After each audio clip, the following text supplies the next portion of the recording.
Subscribe to our YouTube channel and press the bell icon to get the latest updates. We've been very caught up in domestic developments, particularly with the budget, farmers' protests, and a lot of other politics. Meanwhile, a lot's happening in the rest of the world. It's not just America where Biden is settling down. So much has happened in our neighborhood in Myanmar, or what was formerly called Burma. It's a country that we don't talk about very much in India. It's a country we cover very little. And unfortunately, it's also a country about which we have very poor knowledge, as I realized, because I was getting so many requests from many of you asking for an episode of Katta Clutter on Myanmar or Burma, and I realized how little I knew about it. In fact, of all our neighboring countries, that is the one country I have never visited, at least formally, not with a passport and visa. I might have walked into the town of More across the border of Manipur a long time back, but that's not like going into Burma or Myanmar. So what has happened there? You all know the headline that a coup has taken place, that a general has taken over, a general who's been the chief of army staff since 2011, for 9 years now, has now taken over as the big boss as well. So generals in Myanmar tend to last very long, a bit like generals in Pakistan to our west. Now this lack of attention that we have towards Myanmar is actually quite unfortunate, because it's a large country, it's a very important neighbor, it's a neighbor with which we've had very ancient, old, strong, emotional, spiritual, cultural ties, and we have a lot of shared interests, economic, but more importantly strategic interests. It's also a country with which we share a very long border. In fact, if you look at the eastern side of India's map, along the northeast, you will find that Myanmar borders us along Mizoram, Manipur, Nagaland, and that Arunachal Pradesh. So it's a very long border. In fact, it is also key to the idea of a trans-Asian highway. So in fact, if you're driving in Assam, particularly in Upper Assam, you can see some milestones that say AH1, that is Asian Highway 1. So Asian Highway 1, you can drive on it and go right up to Beijing or anywhere else in that part of Asia on that highway. That goes through Myanmar. In fact, if you go a bit ahead of Tinsukia, bit ahead of Duliajan, the headquarters of Oil India Limited, where I used to travel often when I covered the northeast, you find an old board there that's been put up like a commemoration, or like something to remind you of what it was. And it tells you from this place, Beijing is this far, Rangoon is this far on this highway, place called Myitkyina in Myanmar is this far. That is the old Stilwell Road that was built during the Second World War, where the American or the Allied convoys used to go to fight the war in Burma, as it was called then. So this is a very important region. Other reason it's very important for India is that almost all of our northeastern insurgent groups, or what is left of them now, or what might become of them in future, they are rooted in Myanmar. So there is no way India can fight these insurgencies and to bring them in the national mainstream without the help of Myanmar government and the Myanmarese army, besides of course Bangladeshi government and the Bangladeshi army. So Myanmar is very important. Now, why is it that we find so little mention of it in our media? That's simply because it is not a TRP friendly issue. Burma or Myanmar does not evoke the same kind of emotion as a Pakistan might, as an Afghanistan might, as a China might, because it's not your enemy to begin with, and also it's not a country which is under threat by your enemy, which is the case with, say, Afghanistan. So we tend to be insensitive to what's happening in Myanmar. And if you talk about Myanmar, unless you say the Chinese have taken over and now Naga insurgents are headquartered there and they are coming to attack you, you will not get any ratings or not that much bhav for it. That's why you find a lot of the media ignores this. But we don't do that, and the reason we find that we don't have to do that. We can focus on the news as it is, not be weighed down by any commercial considerations. Is because many of you good people have now taken paid subscriptions to the print. But those of you who haven't, that is a lot more than those who have. You need to take paid subscriptions because we give you journalism that I know you find good for you. That's why so many of you watch us.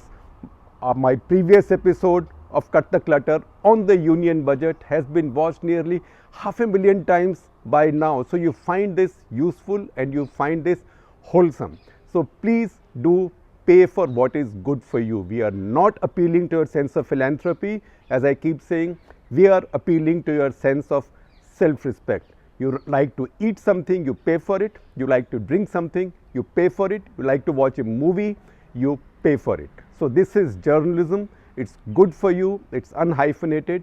Pay for it. So those of you who haven't taken paid subscriptions, please do so now. Those of you who made one-time contributions, please think about now making repeat contributions, because only you can keep media independent, media enterprising, and also aggressive, balanced, but at the same time unhyphenated. That responsibility is on you. The only thing I'd say is that if any of you are students, and I know many of you are students, so all of you who are bona fide students, I keep getting these requests that our subscription price is too high for students. So if you are a student, please hang on. Don't give us any money just now. If you are a student, one, we will soon come with a very special scheme for bona fide students, so special that you will then not be able to say no. And second, we'd rather take a little bit of money from you or little bit of something from you when that scheme for students comes, and then wait for you to get nice fat jobs or start nice fat profitable businesses, so you can take the more expensive subscriptions. So that is my once a month message to you. Please reach out and make these subscriptions. And meanwhile, I get back to Myanmar. Now, what's happened in Myanmar? Myanmar, actually, it looks like whenever you think of Myanmar, you think generals, because when I was growing up, all the time Myanmar meant General Ne Win, right? And it was a bit of a strange country that on the one hand, you identified the country with its military ruler, because General Ne Win was coming to India often. India had very good relations with Myanmar, close relations, big bordering country. At the same time, Myanmar had the Secretary General of the UN then, that is U Thant. So how do you put that country in perspective? The interesting thing about Myanmar is that in some ways it is very much like Pakistan in terms of its political history since the Second World War. It had a brief period of democracy. In fact, Burma had it longer than Pakistan. So from 1948 to 1962, Burma had democracy. President U Nu was in power. In 1961-62, there was a coup that was staged by General Ne Win, and that's when the generals took over power and they set up what is called a junta, Junta, that started ruling the country. And then many other changes came after that, but Fauji's stayed in charge. So the interesting similarity between Pakistan and Burma is that, say, in case of Pakistan from late mid-50s, in the case of Burma from early 60s, the army has controlled power in the country. The only difference is between mid-1950s when Ayub took over in Pakistan to the last military takeover, formal takeover by Musharraf in 1999, Pakistan has had several military coups. Myanmar, on the other hand, has not had any military coup, fresh coup, since 1961. So since 1961 until 2011, the military was ruling in one form or the other, and there were many military rulers. Generals come and generals go, but they have the army chief title and they rule the country. 2011, the first fair election took place after the 50s, and that is when Aung San Suu Kyi's party, that is NLD, National League for Democracy, that won that election. So 2011 they won the election, 2015 they won the election. They had also won an election, surprisingly, this is something that we don't know very much, in 1990.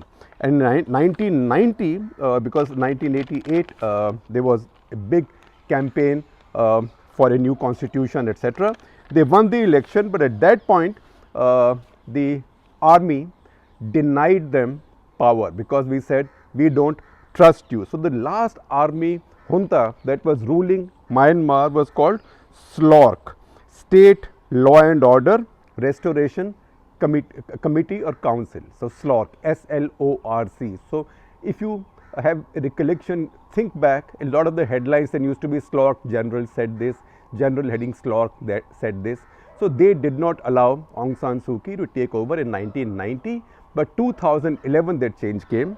2015 she again won the election, and then she committed a cardinal sin in democracy, which is, in a democracy where real power still sits with your generals, you come back to power a second time with an even larger majority. And when she got an even larger majority, and I will give you the numbers because Myanmar has a very interesting and complex system. She had also made promises that she will now reduce the powers of the military. Once again, this is where Burma or Myanmar, you can use either of the names, although formally now we say Myanmar, but Burma is not politically incorrect. In fact, Aung San Suu Kyi herself often uses Burma. There are ways in which it's very similar to Pakistan. That is, the real power sits with the army. But in case of Myanmar, it's much more formal and much more constitutional than, say, in Pakistan. In Pakistan, the khakis as they are called, or the uncles, or the GHQ, they control everything from behind. So the leader, elected leader, is a puppet. If he refuses to be a puppet, if he or she refuses to be a puppet, either they are exiled or jailed or assassinated or all of the three, as say happened in the case of Benazir Bhutto. Anyway, in Myanmar on the other hand, even with the new constitution, armed forces were given a position in national politics. For example, armed forces were given guaranteed 25% of all seats in national parliament. So in national parliament, armed forces began with 25% seats, and then the rest fought elections for the remaining seats. So Burmese parliament, which together there are two houses, the House of the Senators and House of Representatives. The two houses together are called Pidangshu Luttau. Luttau is like parliament, HLUTTAW. Now, Pidangshu Luttau together has a certain number of seats, that is 664 seats. But what happens is that because 25% go to the army anyway, you contest among the rest. So the contest takes place for 476 seats. So in the latest elections, out of 476 seats that were contested, the rest, I repeat, are with the army because that is theirs by right. Of the 476, Aung San Suu Kyi's party NLD won 396 seats. It was a landslide. In the last election in 2015, they had won only 322 seats. So this is a big improvement over that. Now, what were some of the cardinal errors she made? I mean, those were good statements and good intentions, but cardinal errors in terms of her political situation and the equations in Myanmar.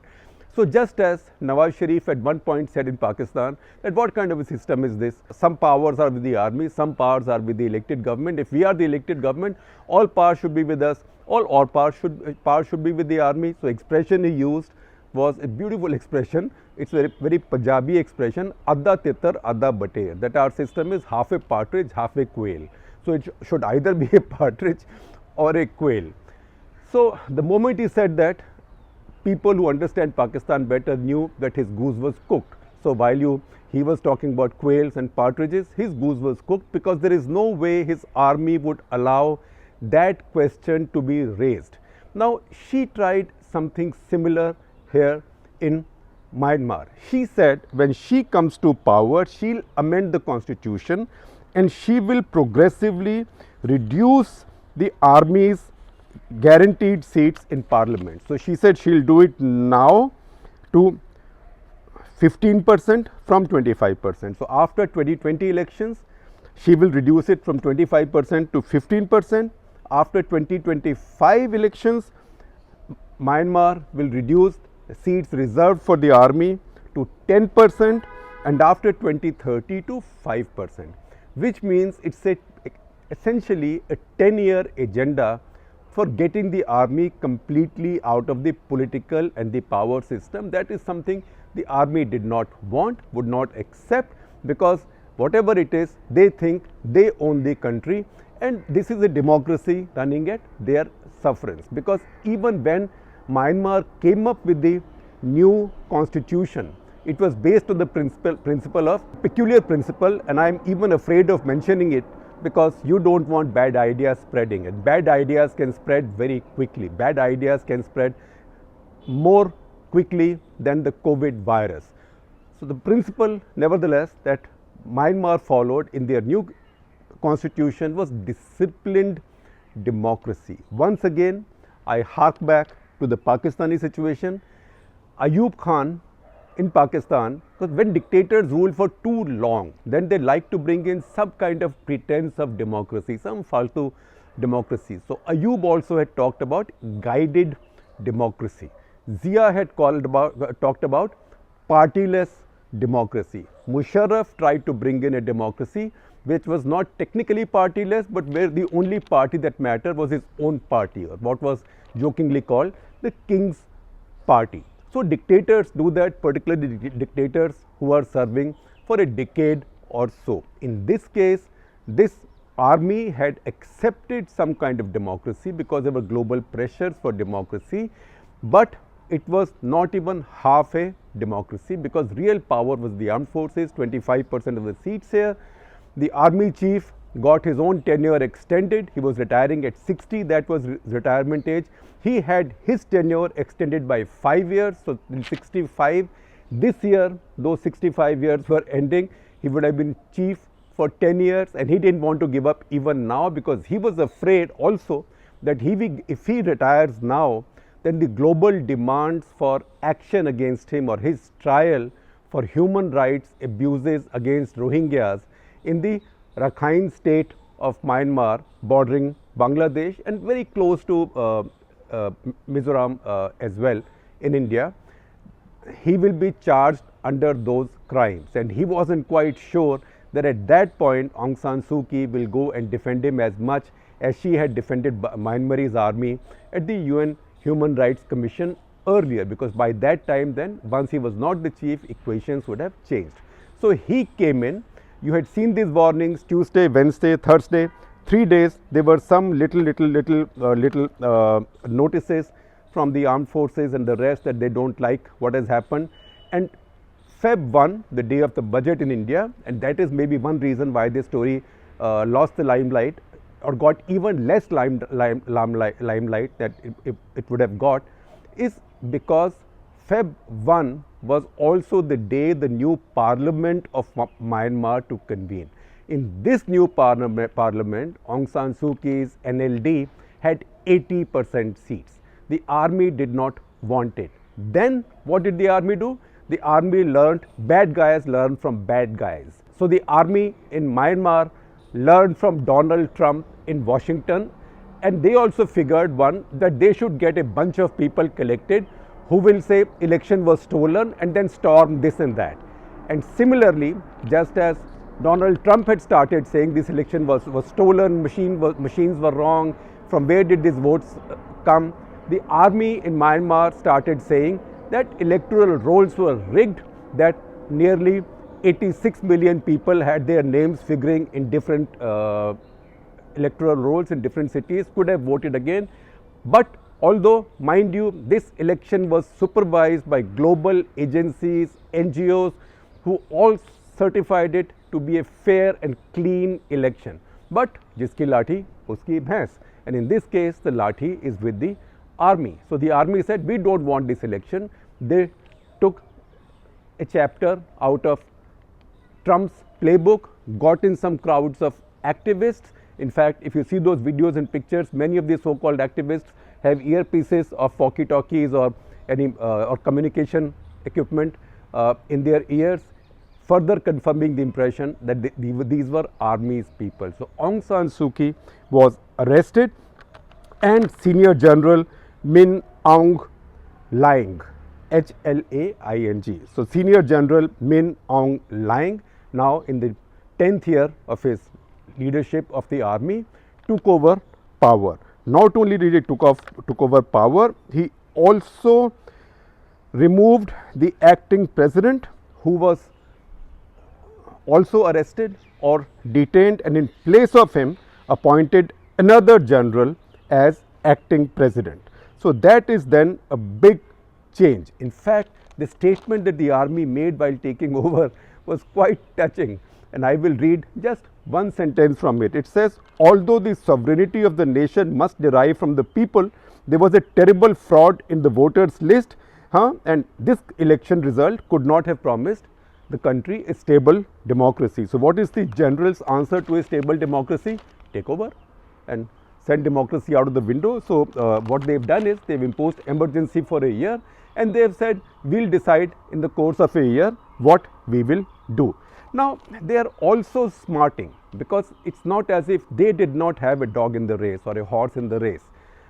If you say a dog in the race, it's a familiar idiom, but people think dog is an insult. It's not. Nevertheless, so you can say they also had a horse in the race. That horse in the race was a party of their own, the equivalent of, say, Musharraf's King's Party. So this was Union Solidarity and Development Party, USDP. This was the Fauji's party, the army's party. That party won how many seats in this election? Where NLD won 396, that party won 33 seats.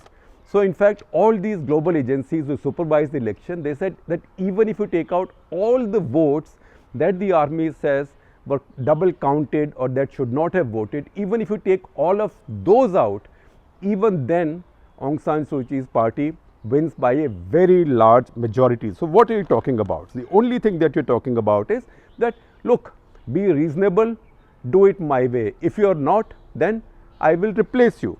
So this is a military drafted constitution on which that country's disciplined democracy is working. But that also the military would not accept, because their party got defeated. In fact, on November 11 itself, this party USDP had started making demands for a rerun of the election, saying that this election was rigged. Exactly, remember, 11 November, exactly when Trump had upped the ante on his election. So one among the weakest democracies in the world took their cue from the strongest leader of the strongest democracy in the world. And that's how Myanmar got into this trouble. Now there are a few other interesting things about Myanmar which I want you to know. First of all, when you read about Myanmar, you will read a word very often or hear a word very often called Tatmadaw, T-A-T-M-A-D-A-W. Now, Tatmadaw is just the Myanmarese name or the Burmese name for the army there. Like you might say in India, Sena, in some place you can say Fauj, in China you say PLA, in Pakistan you generally say GHQ or Pindi, right? The name for the armed forces in Burma or Myanmar is Tatmadaw. Then the bicameral legislature. It has two houses. One is Amyotha Lutao. Amyotha Lutao is the House of Nationalities. There it has 224 seats, including those that are with the army, that is 25%. Of the rest that went up for elections, NLD won 138, USDP, the army's party, won 7, not even double figures. Similarly, it has a second house called Pithu Lutao or House of Representatives. That had 440 seats in all, including the seats reserved for the army, of which NLD won 258 and the party supported by the army won only 26. That's why 26 plus 7, 32, and together these two houses are called Pidangshu Lutau, that is 664 seats. So that is the larger equation. Now you might ask and you might wonder, who was Aung San Suu Kyi? If she was like a supreme leader, what was her title?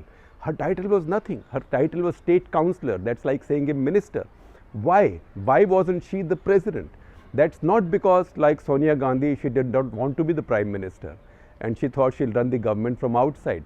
That's because in the constitution, the military had put a line, maybe specifically directed at her to keep her out, saying that anybody who marries a foreigner cannot be the president of Myanmar.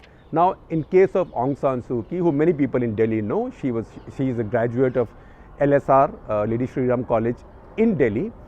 She had married a British scholar called Michael Harris. Now, Michael Harris died in 1999, but still for the quote unquote crime of having married a foreigner, even now Aung San Suu Kyi cannot be the president of her country, and she is now 75 years old. So these are things, this is a fixed match, and that is what happens when armed forces or dictators or the powers that be do this fixed match business. Now, where does India feature in all this? So I will just give you a very brief idea. First of all, it's a reference that I've picked up from an article that my colleague Jyoti Malhotra has written in a weekly column, and I'm sharing it with you. Please read that article. In that, she mentions a very interesting fact that in 2017, when the Indian and Chinese armies were eyeball to eyeball in Doklam across Sikkim and Bhutan, that is the exact time that this Myanmarese general, this general who's just taken over power, General Laing, had come visiting India, and he had gone to Bodh Gaya, and who received him in Bodh Gaya but General Rawat, who was then Chief of Army Staff.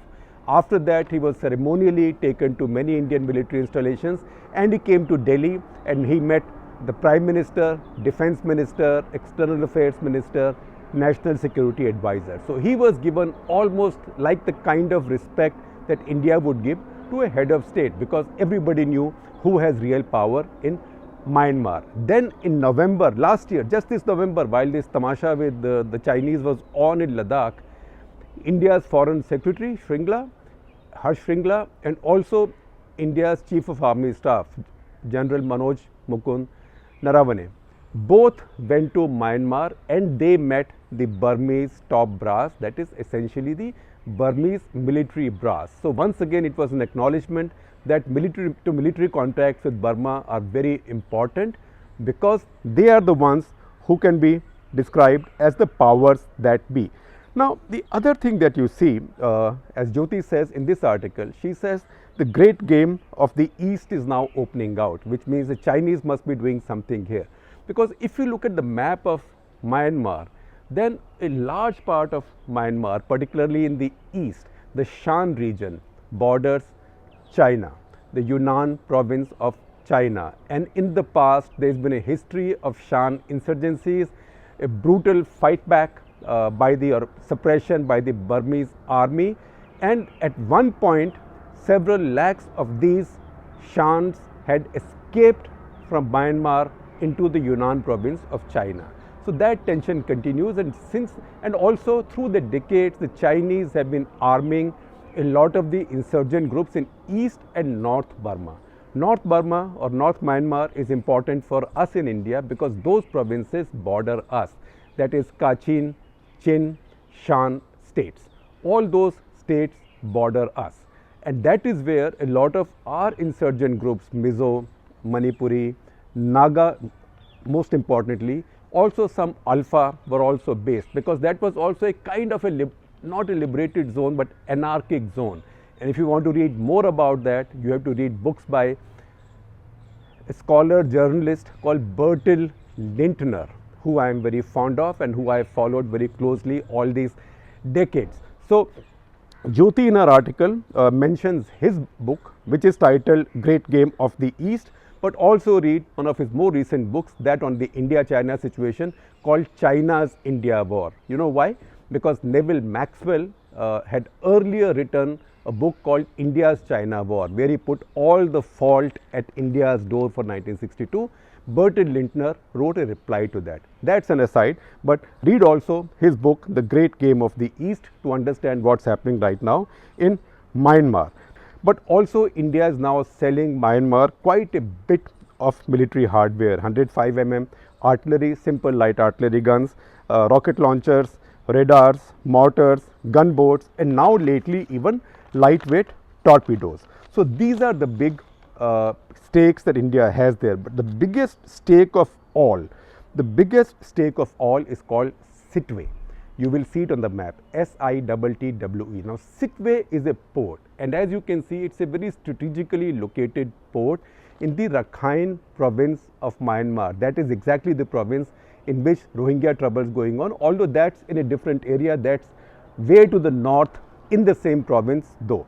Now there is a river, the largest river out of Manipur, which is called Chimtuipui in Manipur, but which globally is called Kaladan River.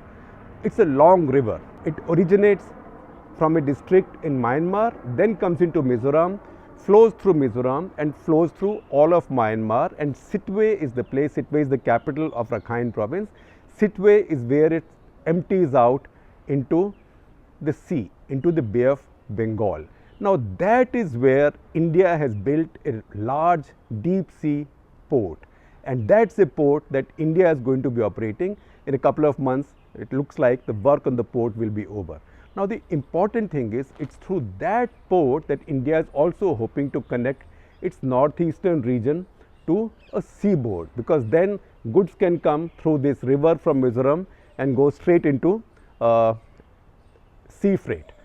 At the same time, there are new pipelines being built for gas for the northeast, and you can see, if you see the location, you can see how strategically important it is for India, given the fact that the Chinese have been working on their string of pearls policy. That is the reason, in fact, that India has often shied away from taking a clear position against the generals, because you take a practical or pragmatic view of things, that it's for the people of Myanmar to decide what kind of system do they want, but as long as we think that the generals are in charge and they will remain in charge, then we have to learn to deal with them, and that is what India has been doing. India has been pragmatic, and this pragmatic policy has worked over the past couple of decades.